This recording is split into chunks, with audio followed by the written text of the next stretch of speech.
Estado, sociedad y empresa. Deben interactuar, deben funcionar separadamente. Esto, aquí en Hipótesis BOAP, será contestado por nuestro invitado de honor, el profesor Carlos Salazar. Es inevitable que haya coordinación y sobre todo entendimiento de esos tres actores. Sin eso no hay nada que hacer. Y mire que muchas veces en nuestros países trabaja cada uno o camina cada uno por su lado. El Estado no quiere tener nada con la empresa privada, más aún la obstaculiza. La empresa privada no quiere saber nada de los políticos, del Estado, y ellos no quieren saber nada tampoco de la sociedad. Entonces, algo que se debe hacer es una especie de culturización de estos tres actores tan importantes que deben trabajar conjuntamente.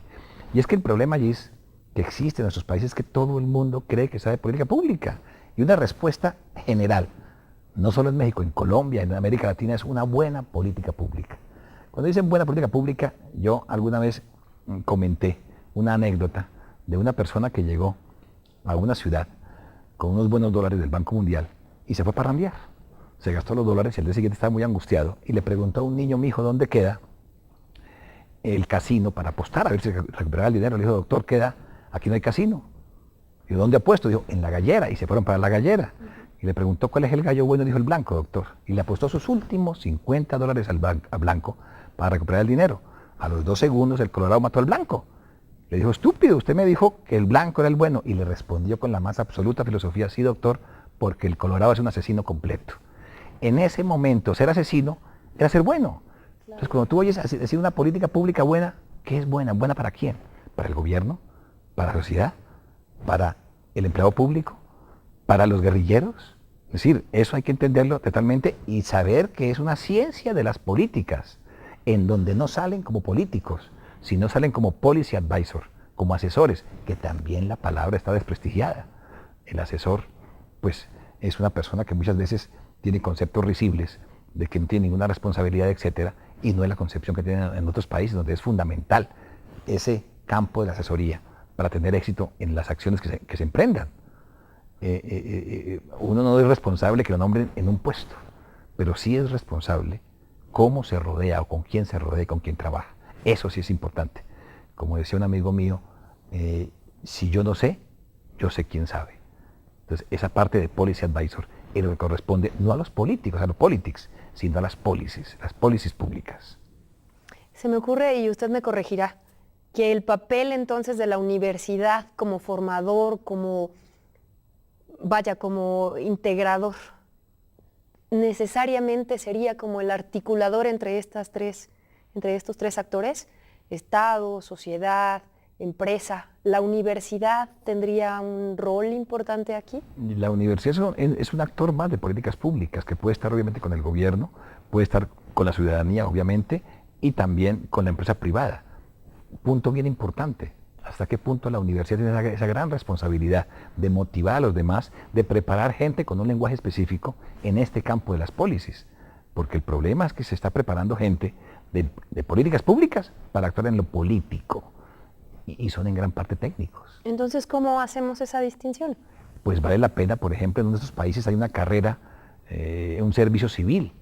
No es justo que, y hablo de mi país, cuando se cambia de partido, los porteros tiemblan. No tiene por qué un pobre portero o un empleado público temblar cuando hay cambio de los políticos, de los jefes. Hay una gran diferencia entre lo político y lo técnico. Los policy advisors son técnicos. Es una institución netamente técnica que no tiene que confundirse con la política. Hay una relación muy directa, pero son cosas diferentes, son campos diferentes, son materias diferentes las que se dan. Desafortunadamente en nuestro medio la palabra política, insisto, se da que se confunda y se tergiversen los términos y se averigüe o se intente hacer buenas políticas públicas desde cualquier parte con cualquier cosa. ¿Cómo distinguiríamos entonces las buenas políticas públicas de aquellas que ya tienen connotaciones peyorativas? Gis, vuelvo a repetir, ¿buenas para quién? ¿Es buena para el pueblo? ¿Es buena para los empleados públicos? ¿Es buena para la ciudadanía? Hay que tener en cuenta que siempre son recursos escasos. Lo que yo le doy a una región, se lo quito a otra. Lo que yo le doy a Celaya, se lo estoy quitando a todas las demás regiones. Los títulos que doy, si alguien te nombra a ti embajador en la Gran Bretaña, ese puesto ya quedó copado para otra persona, en cuanto a politics. En cuanto a policy, todas las acciones tienen que ver también con recursos limitados.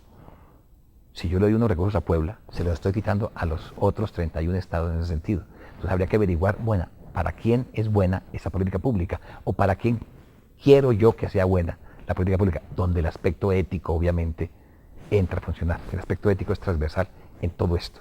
Y regresamos nuevamente a tocar el punto de la mercadotecnia, ¿no? Toda la investigación previa que debo de hacer para llevar esas políticas y para atender ese para quién es bueno, ¿no es así? Exactamente, y sobre todo aquí entramos a trabajar en el campo de las ideas, porque te decía, en un principio una política pública es una simple idea, que hay que convertir en realidad. Si vamos atrás, el programa político de cualquier candidato es un compendio de políticas públicas, que si sale elegido tiene la obligación de ponerlas en marcha, de implementarlas, pero la obligación de implementar esas políticas, no otras, porque en nuestras regiones, una cosa es lo que se promete como programa político y cuando sale elegido hace otra cosa totalmente diferente. No, un momentico, a usted lo elegimos para que haga esto y por esto voté yo. Yo no voté por usted, voté por el programa político, que es otra cosa interesante en cuanto a estos campos. Dice el profesor Mille que cada vez más hacer política, como politics, es hacer políticas públicas, obras. Es decir, me importa un comino quién sea el presidente, si es hombre, mujer, negro, blanco, homosexual, lesbiana, etc. ¿Qué es lo que me importa? Que haga obras que yo como ciudadano necesito. Al hacer eso, se están haciendo políticas públicas y soy buen político o soy mal político de acuerdo con lo que realice. Y luego institucionalizar, estas políticas públicas, ¿no? Que permeen en tiempo, en forma, en extensión. ¿Cómo lograr ese balance? Es todo un arte, definitivamente, de ahí las diferentes técnicas, la prospectiva. Cuando tú hablas de políticas públicas, es una especie de apuesta al futuro. Estás trabajando con algo que se va a hacer en el futuro y estás metiéndote a una cuestión muy incierta, sabiendo que siempre vas a dar algo para quitarle ese algo a los otros. Entonces, el hecho de poder ver mediante estudios quién recibe y quién da, quién padece, quién sufre y quién aporta. Es todo un campo de estudio e investigación y repito, es una ciencia de las políticas públicas, tanto o igual de importante a la ciencia política. Pero son campos diferentes que aquí muchas veces los confundimos. Entonces el político lo que se propone es también, en forma efectiva, hacer políticas públicas interesantes, buenas, apropiadas para un sector específico por medio de la mercadotecnia, la social. El político es un arma efectiva para lograr estos aspectos, eficiente y eficaz. ¿Qué es mercadotecnia social? ¿Cómo utilizarla? ¿Cómo aplicarla? Esto lo veremos después de la pausa, aquí en Hipótesis WAP.